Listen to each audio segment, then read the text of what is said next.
कि माननीय गंगा चौधरी जी को माफी मांगना होगा। मान्य सदस्य अहिले बस्नुस्। माननीय सभामुख महोदय, चांदी के चम्मच में हम लोगों को किसी ने सभासद का सदस्य नहीं दिया है। जनता के बीच में संघर्ष करते करते करते हम लोग आए। नवराज बिक लगायत का अरू व्यक्तिहरू दौडिँदै भेरी नदीमा हाम फालेर यहाँ मृत्यु भएको छ भनेर गलत बना बयान, यो बयान संसदमा दिनुभयो सभामुख महोदय। फेरि निर्मला पन्तको घटना जस्तै फेरि राजनीतिकरण गर्ने, अपराधीलाई उम्काउने, न्याय पाउन नसक्ने पीडित वर्गले क्षतिपूर्ति नपाउने र फेरि माथिलाई चैन सानालाई। संसद का वक्तव्य पढ़ के अपना वक्तव्य देती है या मीडिया में जो प्रायोजित ढंग से वक्तव्य आता है उसको कहती हैं। राप्ती गांव पालिका में जब वो चुनाव लड़ रहे थे तो उनके गांव पालिका के निर्वाचन में भारतीय रुपया बांटा गया कि हिंदी बोलने से कोई हिंदुस्तानी नहीं होता, अंग्रेजी बोलने से कोई ब्रिटिश का नागरिक नहीं होता, और अगर किसी का खून बहुत ज्यादा गर्म होता है तो बागमती में जाकर छलांग लगाना चाहिए सभामुख महोदय। भन्दा भन्दै भारतीय चेलीहरूको सदनभित्र पनि दादागिरी चल्न थाल्यो। भूमि मिचाहासँग सल्लाह छलफल गर्नु पर्यो रे, आफ्नो जमिन मेरो हो भन्नको लागि पनि मेरो देशको भूमि मिचाहासँग सोध्नु पर्ने, यो कस्तो विडम्बना सभामुख महोदय।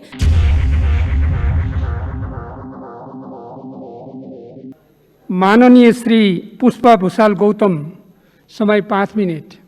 सम्मानीय सभामुख महोदय, यही 2077 साल जेठ 10 गते रुकुमको चौरजहारी सोतीमा भएको सांघातिक हमलाबाट भएको जुन विभत्स हत्याका घटनाको सबभन्दा पहिला नेपाली कांग्रेस प्रमुख प्रतिपक्षी दल यो घटनाप्रति घोर आपत्ति, घोर भर्त्सना र घोर निन्दा गर्न चाहन्छ सभामुख महोदय। सभामुख महोदय, उक्त घटनामा आफ्नो ज्यान गुमाउने, हत्या भएका नवराज बिक, गणेश बुढा, सन्दीप बिक, लोकेन्द्र सुनार, टीकाराम सुनार, गोविन्द शाही को हत्या भएकोमा सबभन्दा पहिला प्रमुख प्रतिपक्षी दल नेपाली कांग्रेस हार्दिक श्रद्धाञ्जली व्यक्त गर्न चाहन्छ र अन्य घाइतेहरूको शीघ्र उपचारको लागि पनि कामना गर्न चाहन्छ सभामुख महोदय।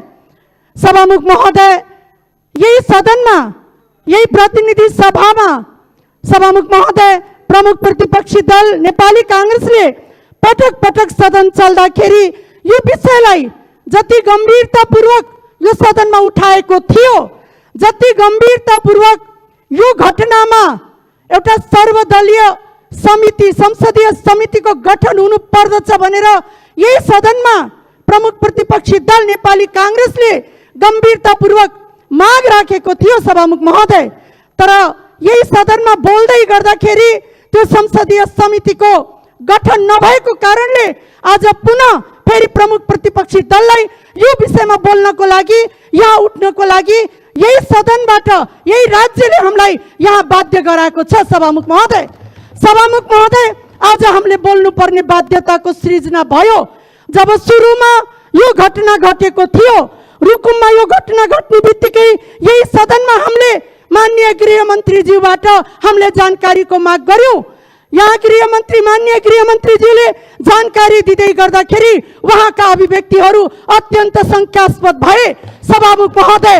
माननीय गृहमन्त्रीले भन्नुभयो यो घटनामा नवराज बिक लगायतका अरू व्यक्तिहरू दौडिँदै भेरी नदीमा हाम फालेर यहाँ मृत्यु भएको छ भनेर गलत बना बयान, यो बयान संसदमा दिनुभयो सभामुख महोदय। घटनाको अनुसन्धान अगाडि बढ्दै जाँदाखेरि यो घटना कुनै मृत्यु भएको होइन सभामुख महोदय।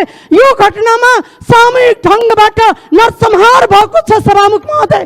6 जना युवाहरूको त्यहाँ हत्या गरिएको भन्ने कुरा पोस्टमार्टमबाट पुष्टि भइसकेको छ। नदीमा डुबान गरेर मर्ने व्यक्तिको पोस्टमार्टम र हत्या गरेका व्यक्तिहरूको पोस्टमार्टमको रिपोर्ट बाहिर आउँदै गर्दाखेरि 6 जना युवाहरूको हत्या भएको कुरा पोस्टमार्टमको मेडिकल जाँचले पुष्टि गराएर माननीय गृहमन्त्रीको बयानलाई निस्तर बनाएको छ सभामुख महोदय। तर यो घटना अत्यन्त गम्भीर घटनाको रूपमा हामीले लिएका छौं सभामुख महोदय। तर यो घटनाको बारेमा जुन ढङ्गबाट 10 गते यो घटना भयो, जुन ढङ्गबाट त्यहाँको वडा अध्यक्ष लगायतको अगुवाईमा यो नरसंहार जुन किसिमको घटना भयो त्यहाँको पुलिस प्रशासनलाई टुल हेर्नको लागि बाध्य बनाएर सहयोगीको रूपमा जुन किसिमबाट प्रयोग गरियो, जुन किसिमबाट गाउँले 200-300 जनाले गएर त्यहाँ जुन किसिमबाट हतियारहरू लिएर जुन किसिमबाट हत्या गर्ने योजनाबाट जुन घटनाहरू भयो, तर त्यस पश्चात राज्यका अभिव्यक्तिहरू, माननीय गृहमन्त्रीका अभिव्यक्तिहरू, राज्यको अनुसन्धान गर्ने महाधिवक्ताका अभिव्यक्तिहरू लगायतको राज्यबाट जुन किसिमबाट यो घटनालाई राजनीतिकरण गर्नको लागि, यो घटनालाई फिर्तलो बनाउनको लागि, यो घटनाको अनुसन्धानलाई राज्यको प्रभाव पार्नको लागि र यो घटनालाई हल्का बनाउने किसिमबाट जुन अभिव्यक्ति आयो, त्यसबाट प्रमुख प्रतिपक्षी दल आशंकित भयो सभामुख महोदय, सशंकित भयो सभामुख महोदय। त्यही भएर यो घटनालाई फेरि निर्मला पन्तको घटना जस्तै फेरि राजनीतिकरण गर्ने, अपराधीलाई उम्काउने, न्याय पाउन नसक्ने पीडित वर्गले क्षतिपूर्ति नपाउने र फेरि माथिलाई चैन सानालाई ऐन भन्ने कुरा जुन अहिलेको यो सरकारले जुन किसिमबाट आफ्नो अभिव्यक्तिहरू दिइराखेको छ, त्यसबाट प्रमुख प्रतिपक्षी दल अझै सशंकित भएको हुनाले आज पुनः फेरि प्रमुख प्रतिपक्षी दलले यो विषयलाई यो सदनमा अत्यन्त गम्भीरताको साथ उठाएर संसदीय समितिको माग गर्न जरुरी भएको महसुस गरेर आज यो आवाज हामीले यहाँ उठाइराखेका छौँ सभामुख महोदय। यति मात्रै होइन सभामुख महोदय, यो घटनामा अपराध मात्रै भएको होइन सभामुख महोदय, यो घटना मानवता विरुद्धको गम्भीर अपराध भएको छ सभामुख महोदय। जातीय विभेदको लागि हामी हजारौं वर्ष लड्यौं। नेपाल सरकारले अन्तर्राष्ट्रिय जातीय विभेद उन्मूलन सम्बन्धी महासन्धि पास गर्यो, घोषणा पत्रमा प्रतिबद्धता व्यक्त गर्यो, संविधानमा हामीले प्रतिबद्धता व्यक्त गर्यौं, कानुनमा हामीले यो जातीय भेदभावलाई निर्मूल गर्नेछौँ होइन भने दण्डनीय हुनुपर्छ भनेर लेख्यौं। तर यो अपराधी न त राज्यसँग डरायो न त कानुनसँग डरायो सभामुख महोदय।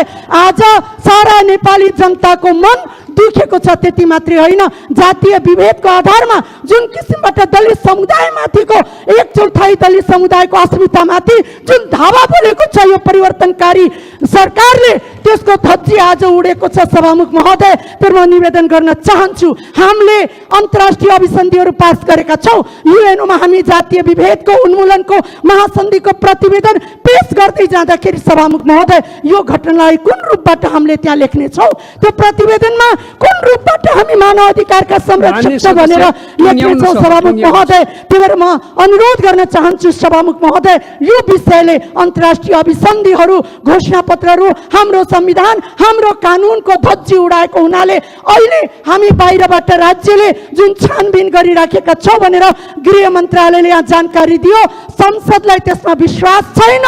यो विषयलाई संसदले आफ्नो सम्पत्ति बनाउनु पर्दछ र यही सदनबाट यसको गम्भीर सत्य तथ्य छानबिन हुन जरुरी भएको हुनाले सभामुख महोदय संसदबाट सर्वदलीय छानबिन समितिको गठन गर्नको लागि प्रमुख प्रतिपक्षी दल आजको बैठकमा फेरि आग्रह गर्दछ सभामुख महोदय। र म अन्तमा निवेदन गर्न चाहन्छु सभामुख महोदय, म स्मरण पनि गराउन चाहन्छु, संसदीय अभ्यासमा यस्ता गम्भीर घटना हुँदै जाँदाखेरि संसदमा यस्ता किसिमका संसदीय समिति नबनेका पनि होइनन्। हिजोको दिनमा गम्भीर अवस्थामा गम्भीर जनताको विषयमा संसदमा यस्ता समितिहरू गठन पनि भएका छन्। आज हामी सिरियस छौँ कोरोना भाइरसको रूपमा, यहाँ छलफल हुनुपर्छ, बजेट चुहावटको बारेमा यहाँ छलफल हुनुपर्छ भन्ने कुरामा हामी गम्भीर छौँ। तर आज मानवता विरुद्धको, दलितलाई विभेद गर्ने गरी हाम्रो समाजले जुन हिंसा घटना गर्यो, त्यो अपराधीलाई कानुनको कटघरामा खडा गर्नको लागि कुनै राजनीतिक ढाकछोप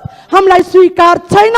तर पीडितले क्षतिपूर्ति प्राप्त गर्नुपर्छ र अपराधीलाई तुरन्तभन्दा तुरन्त कुनै पनि राजनीतिक खोलको आडमा उसलाई मुक्ति दिनु हुँदैन भनेर म अन्तमा म निवेदन गर्न चाहन्छु।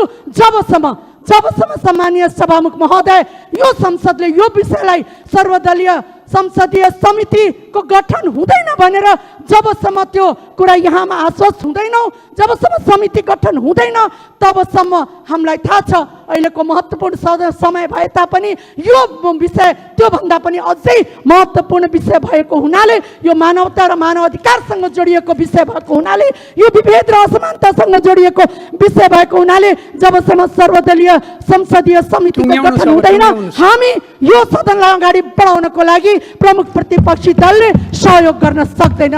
सभामुख महोदय धन्यवाद। मान्य सदस्यहरू, मेरो रुलिङ त कमसेकम आनन्दले बसेर सुनिदिनु न। बसिदिनुहोस्, म रुलिङ गर्दैछु।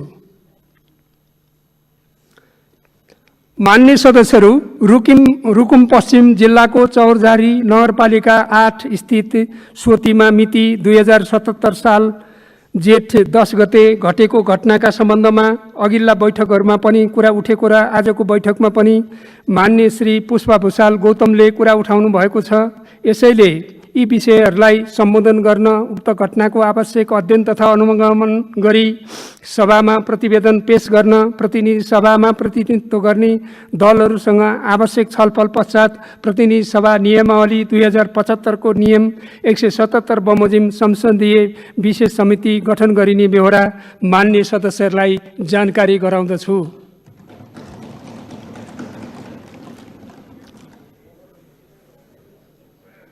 माननीय श्री गंगा चौधरी सतगौवा।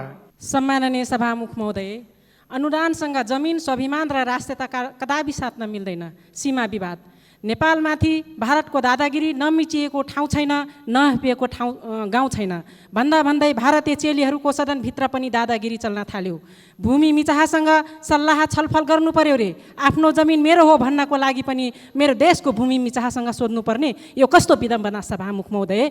जब यो देशका प्रधानमन्त्री एउटा सपना योजना फ्याँक्छन् अनि रहका एजेन्टहरू 15 दिनसम्म घाइते हुन्छन्, अनि त्यो सपनाको विरुद्धमा सम्पूर्ण शक्तिहरू लगाएर बुरुक्क बुरुक्क उफ्रन थाल्छन्। सामान्य सभामुख महोदय, राष्ट्रको सवालमा अब बोलाइ र गराई समानता कायम गर्न धेरै मै हुँ भन्नेहरूलाई पनि हाम्मे पर्न देखिन थालिसक्यो।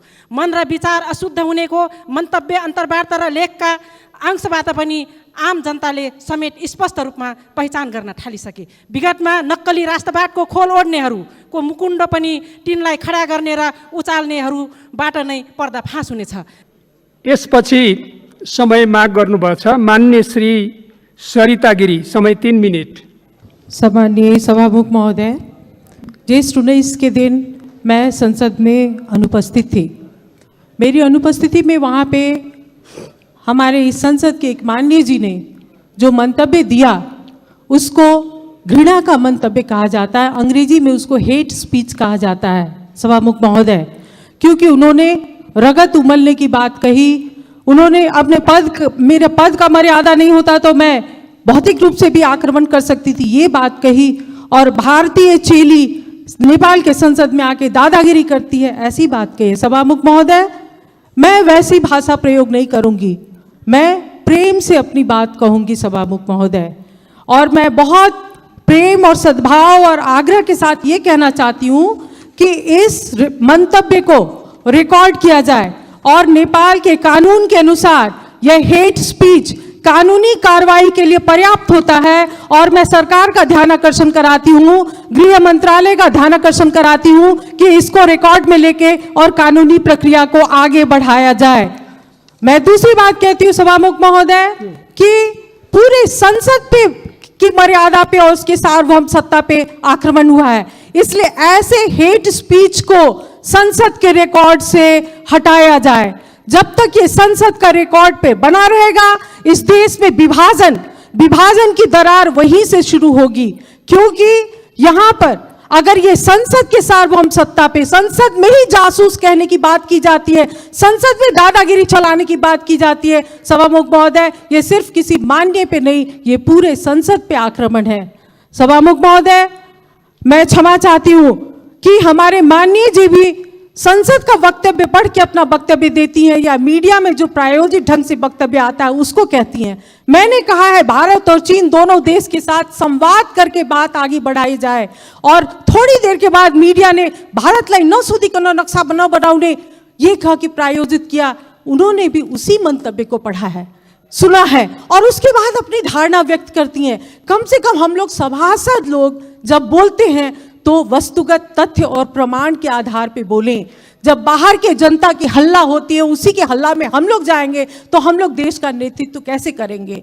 मैं जो दूसरी बात, महत्वपूर्ण बात उठाना चाहती हूँ यहाँ पर, हमारे माननीय जी ने एक बात तो अच्छा ही कहा, भारतीय चेली को भारतीय दलाल बोलते बोलते चेली कहा, महिला है सहानुभूति होगी इसलिए इज्जत बढ़ाया है, लेकिन फिर भारतीय जासूस करके उन्होंने सब पे पानी फेर दिया। मुझको भी मालूम है सभामुख महोदय, उनके पति राप्ती जिला के दांग जिला के राप्ती गांव पालिका में जब वो चुनाव लड़ रहे थे तो उनके गांव पालिका के निर्वाचन में भारतीय रुपया बांटा गया। बाद में जब गांव वालों ने पकड़ा कि नहीं, ये भारतीय रुपया तो उत्तर की छिमेकी चीन की तरफ से बांटा गया है, तो कहीं इस संसद में बिना किसी बड़ी शक्ति के आरोप के बिना उनको कैसे हिम्मत हुई? कहीं हमारे उत्तरी छिमेकी चीन के इशारे पे तो उन्होंने एक भारतीय चेली पे आरोप नहीं लगाया है।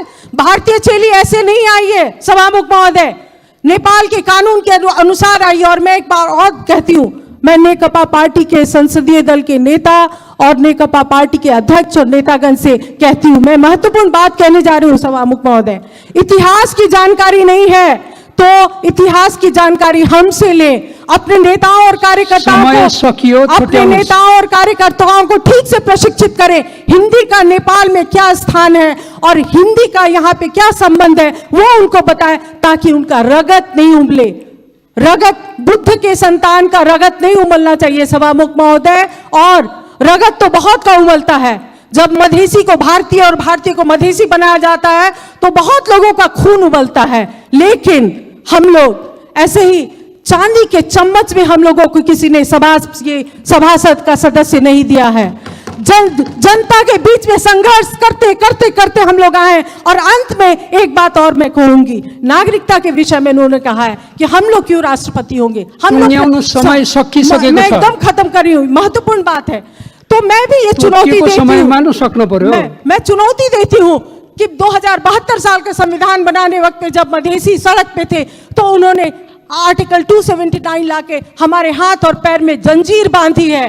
जंजीर जब तक रहेगी तो हमारा संघर्ष रहेगा, और हिम्मत है तो वो जंजीर को हटाइए और तब हम साथ मिलकर नेपाल बनाएंगे। नहीं तो ये बात तो चलती रहेगी सभामुख महोदय। मैं फिर से कहती हूँ कि इसको सभामुख महोदय रिकॉर्ड से हटाया जाए।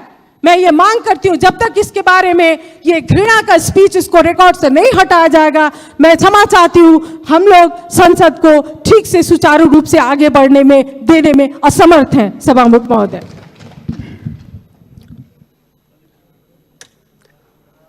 माननीय श्री अमृता देवी अग्रहरी, समय 3 मिनट। सम्मानीय सभामुख महोदय, 19 गते के पार्लियामेंट के बैठक में जिस तरह हमारे माननीय गंगा चौधरी जी ने जो शब्द का प्रयोग किया है उससे हमारी पार्टी का ध्यान आकर्षण हुआ है। मैं स्पष्ट ढंग से कहना चाहती हूं कि माननीय गंगा चौधरी जी को माफी मांगना होगा। माननीय सदस्य अहिले बस्नुस्। माननीय सभामुख महोदय, जो भी इस सदन में सांसद के रूप में उपस्थित है वो संपूर्ण प्रक्रिया पूरा माननीय सदस्य मर्यादित ढंगले बोल्नु होला, तपाईहरु बस्नुस्। इसलिए मैं आपसे स्पष्ट रूप में कहना चाहती हूँ कि ये सदन जो है ये खून खौलाने वाला जगह नहीं है। स्तरीय भाषा में बोल्नु होला, विषयमा केन्द्रित गरेर बोल्नु होला। यहाँ खून ठंडा करके बात करना चाहिए, और अगर किसी का खून बहुत ज्यादा गर्म होता है तो बागमती में जाकर छलांग लगाना चाहिए सभामुख महोदय। यहाँ किसी का अपमान करने का जगह नहीं है। सम्मानीय सभामुख महोदय, मैं स्पष्ट ढंग से कहना चाहती हूँ कि जिस तरीके से हम लोगों के साथ भेदभाव होता आया है, किसी भी बात का एक सीमा होता है, सीमा से बढ़ करके आवाज उठाया जा रहा है, अपमान किया जा रहा है। हिंदी में जो बोलता है, हिंदी शब्द का प्रयोग उन्होंने कहा है। सम्मानीय सभामुख महोदय, आपके कार्य व्यवस्था के तहत शुरू में हम लोगों ने जब शपथ ग्रहण लिया था उस समय पूछा गया था कि आप किस भाषा में शपथ ग्रहण लेंगे। हम लोगों ने अपना अपना उद्देश्य के तहत, जिसमें हमको सरलता होती है, हिंदी में भी जिसको जो अपना सहज होता था उस अनुसार हम लोगों ने लिखित दिया था, और हिंदी में हम लोग बोलने के लिए शपथ ग्रहण लिया। और हिंदी में बोलने के लिए इस तरीके से हमारे ऊपर जो है छीटाकशी होता है, अपमान होता है। हम ये कहना चाहते हैं सभामुख महोदय कि हिंदी बोलने से कोई हिंदुस्तानी नहीं होता, अंग्रेजी बोलने से कोई ब्रिटिश का नागरिक नहीं होता। जिस भाषा को जिसको सरलता होती है उसी भाषा का प्रयोग किया जाता है सभामुख महोदय। इसलिए मैं आप लोगों से कहना चाहती हूँ, इस सदन से कहना चाहती हूँ, अगर इस देश में कोई सच्चा राष्ट्रवादी है तो वो मदेशिया है, क्योंकि मदेश ही देश के चारों तरफ, तीन तरफ मदेशी का बसोबास है, जहां पे आज तक 1 इंच भी जगह मदेशियों के रखवाली के तहत किसी में हिम्मत नहीं हुआ समय सकियो टुंग्याउनु जो आकर के आक्रमण कर सके। लेकिन आज जो सीमा को लेकर बात उठ रही है सभामुख महोदय, बहुत महत्वपूर्ण बात है। कागज के टुकड़ा में, कागज का जो नक्शा है उसमें कोर देने से हमारे नेपाल का जगह फिरता आने वाला नहीं है। आप कोर लीजिए नैनीताल, आप कोर लीजिए हरिद्वार, आप कोर लीजिए खटमाय और पिथौरागढ़, जहां भी कोर लीजिए, उससे हमें नहीं मिलने वाला है।